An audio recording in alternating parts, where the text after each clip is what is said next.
Chat GPT நான் சொல்கிறது நான் ஏன் அடிக்கடி வந்து ஒரு பிரச்சனைன்னு சொல்கிறேன்னா, நிறைய பேர் என்ன பண்ணுவீங்கன்னா யோசிக்கிறதுக்கு அதை ஒரு ரீப்ளேஸ்மெண்ட்டாக வச்சுக்கிறீங்க. இட்ஸ் கால் காக்னேட்டிவ் டீலோடிங்னு சொல்லுவாங்க. காக்னேட்டிவ் டீலோடிங்னா இப்போ ஒரு 10 நம்பர் இருக்குது, உங்கள் நம்பரை தவிர உங்களுக்கு வேறு யார் நம்பரும் ஞாபகம் இல்லை, ஏன்னா ஃபோனில் இருக்குது.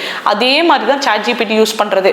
நான் ஒரு விஷயத்தை யோசிக்காமல் எல்லாத்துக்கும் சாட் ஜிபிடி எடுத்து சர்ச் பண்ண ஆரம்பித்தேன்னா யோசிக்க வேண்டிய இடத்துல நான் யோசிக்க மாட்டேன்.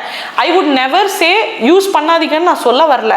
ஃபஸ்ட்டு ஒரு கொஸ்டின் இருக்கு, அதுக்கு ஆன்சர் வேணும்னா நான் 5 சுமாரான பாயிண்ட்டை யோசிப்பேன்.